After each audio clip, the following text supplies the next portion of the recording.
I got on the Midway in August of 1976 and was on here for 3 years in a squadron called VA-56. Now, you look up here, you see it says VF-161. Every squadron on here has some type of a V in front of it. We were VA for attack. We were a bombing squadron. This is the hangar bay, and obviously, kind of big. But whenever airplanes had to be maintained, they would bring them down here to the hangar bay, and they would fix them down here. You say, gee, a lot of room. When we were at sea, you could barely walk in here because the airplanes parked side by side, front to back. You have to work your way all the way to the other end of the ship if you want to use this as a pass.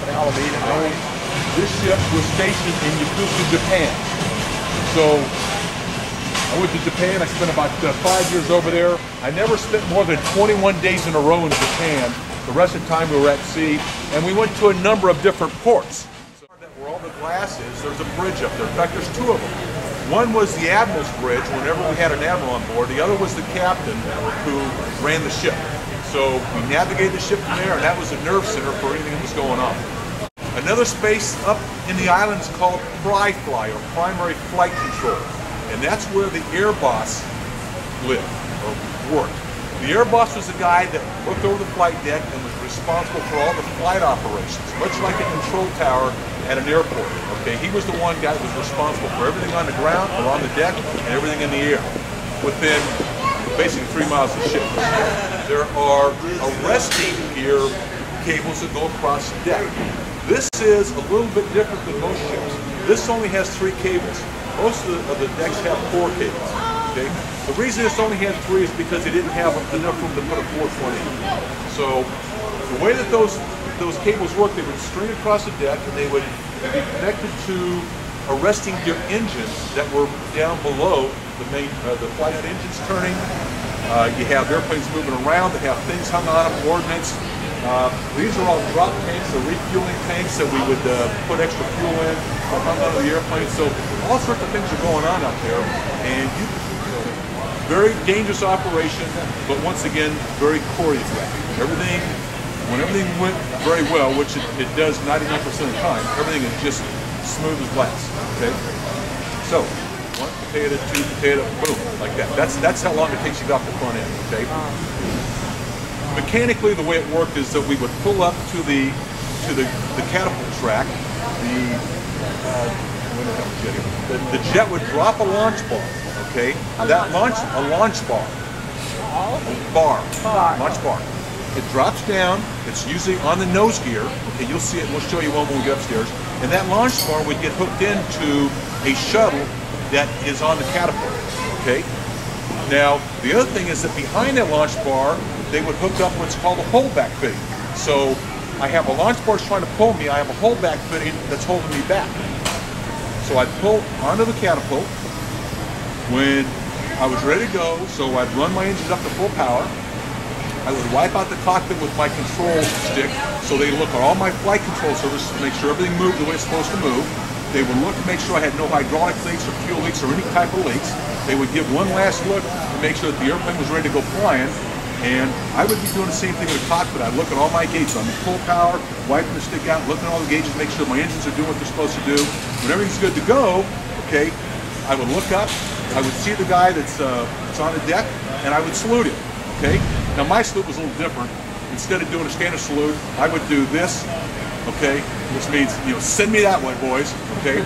But when they saw me touch my helmet, okay, they would clear the deck, make sure nobody was down the catapult track so that I couldn't hit anything, and then a guy would touch the deck, and a guy on the edge of the deck would hit a button, and boom, the catapult would fire, okay?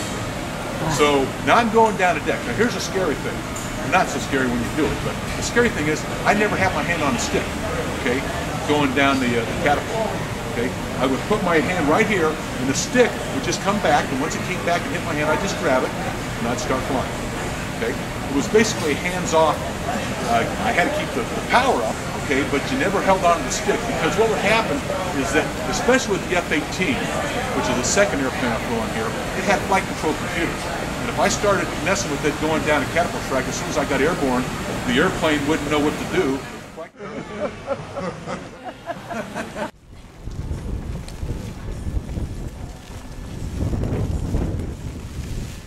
Right here, you can kind of see it sticking out. This is a 20mm Gatling gun. Okay, that A6 up here on the catapult. We'll walk up there. They were bombers also, and they gave us fuel in the air. And then the E2 with the big dome on the top, that was our radar, our airborne radar control gun. I said, if everybody else is going, I'm going. So started my engine up, put the canopy down, got the heater going. It's nice and warm in here. The guys on the flight deck are really freezing because it's snowing. And they were listening to the helo, and we can't really see them because it's worse than this. And I need you to give me a space to land. So we had an emergency pull forward. The boss said, okay, all you guys that are already started up in your jets, we're going to cancel the launch.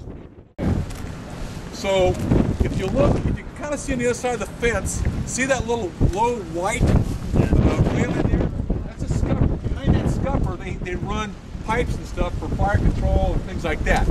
So I'm sliding left, and I'm thinking, if I go over the edge, okay, I'm going to have to eject. And I'm looking out, and it's gray out there. The water's cold. The water's about 40 degrees. To stay in that water at 40 degrees, you'll probably have about maybe 10 to 20 minutes of useful consciousness before you just freeze up. Okay? So I'm saying, this isn't going to be pretty. If I do that, the helo's coming into land. What are they going to do? Because his blades, nobody's going to come and get me.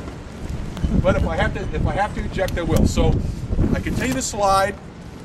I had my hand on my ejection handle down between my legs, and I went up. I hit the scupper with my left main mount, it up the deck. But the land signal officers were here. Our landing aid, which was what I talked to you about before, the two rows of lights with the one in between. Okay, that's what we call the mirror or the meatball. That's up the deck here on the left side someplace. I didn't see it when we walked back here. We can't see it because of the airplanes. But it's not ship. The carrier would probably get 20 or 30 movies, and then we'd have to go check one out, and we'd show it, and then we'd swap it with somebody else and watch another one. And I want to tell you what, you don't know how many bad movies there are out there. But one of the favorite ones was Young Frankenstein. Okay, so this is back in '76 when I got here, and he walks by all these guys, and he goes right to the front of the line. So TL, he's in line with everybody. He goes, "Hey, in the line." Tom Cruise looks back and says, "Do you know who I am?" He goes, "Yeah, you're Tom Cruise, in the line." And Cruise tucked his tail between his legs. He got back in the end of the line and figured out, hey, you know what? I'm not some hotshot actor. I'm on an active duty US Navy aircraft carrier, and these guys are the guys that own this place out here, so I better shut up and get along. EMZ. Between North, okay. And what happened is that we had a couple of Army guys who went out and chopped down trees so they could see the Korean outpost, but the Koreans killed two of our guys. We went on alert. The whole South Korean peninsula went on alert, and the North Koreans kept their heads down because we were off the coast flying, okay, just following around. I didn't get all the fun because I had about 4 other guys out there with me that said, hey, let me have some fun. So I'd pull off, the next guy'd roll in behind them and chase them around. And finally the Russians went, hey, they just went home. They said we weren't going to do anything to them, and they weren't going to do anything to us, but they realized that we had basically kind of upset them a little bit because we got into their airspace without them knowing.